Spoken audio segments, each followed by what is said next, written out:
दोन वेगवेगळ्या ठिकाणी झालेल्या प्राणघातक हल्ल्यात दोन युवकांचा मृत्यू झाला आहे. या दुहेरी हत्याकांडाच्या सत्रामुळे संपूर्ण अकोला जिल्ह्यात एकच खळबळ उडाली आहे.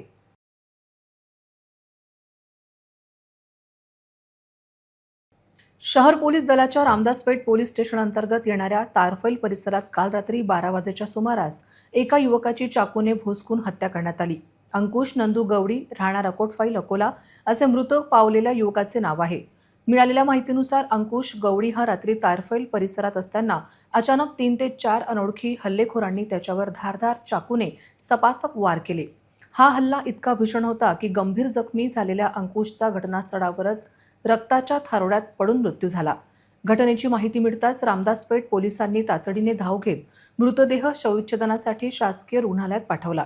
मृतकाच्या नातेवाईकांच्या प्रेमसंबंधाच्या वादाची कुरापत काढून आरोपींनी अंकुशला टार्गेट केल्याचा संशय व्यक्त केला जात आहे. पोलीस या दिशेने कसून तपास करत आहेत. आज रामदासपेठ पोलीस स्टेशनच्या हद्दीमध्ये जवळपास रात्री 11:30 ते 11:15 दरम्यान एक अंकित धम्मपाल नंदागोळी नावाची व्यक्ती आहे. त्याचा खून झाल्याची माहिती आम्हाला प्राथमिक मिळाली होती. आम्ही तत्पर घटनास्थळी आलो आहे. घटनास्थळी आम्ही बघितलं आहे, त्याला तो इथे मृतावस्थेत पडलेला होता. त्याला आम्ही तत्परतेने GMC ला हलवलं आहे. त्याचप्रमाणे आम्ही गुन्ह्याची माहिती घेतली आहे प्राथमिक. तर मारणारे हे त्याचे नातेवाईक व संबंधित लोक असल्याची प्राथमिक माहिती आम्हाला मिळाली आहे. व सदरचा वाद हा त्यांच्या जुना वाद सुरू आहे. काहीतरी कौटुंबिक वाद आहे. अनैतिक संबंधाचा प्रकार दिसून येत आहे प्राथमिकदृष्ट्या, जी आम्ही माहिती काढली.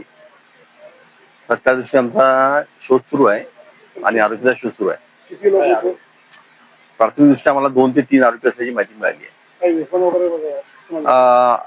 बॉडीची पाहणी केली असता शार्प वेपन यूज केल्याचं दिसून येत आहे. दुसरी रक्ताळलेली घटना चांदणी पोलीस स्टेशनच्या हद्दीतील आहे. आलेगाव येथे एका अज्ञात कारणावरून एका युवकावर चाकूने प्राणघातक हल्ला करण्यात आला होता. हल्ल्यात गंभीर जखमी झालेल्या या युवकाला तातडीने उपचारासाठी अकोला येथील एका खासगी रुग्णालयात दाखल करण्यात आले होते. मात्र त्याची प्रकृती अत्यंत चिंताजनक असल्याने उपचार दरम्यान डॉक्टरांनी त्याला मृत घोषित केले. या प्रकरणी चांदणी पोलीस स्टेशनमध्ये गुन्हा दाखल करण्याची प्रक्रिया सुरू असून हल्ल्यामागील मुख्य कारणाचा शोध पोलीस घेत आहेत.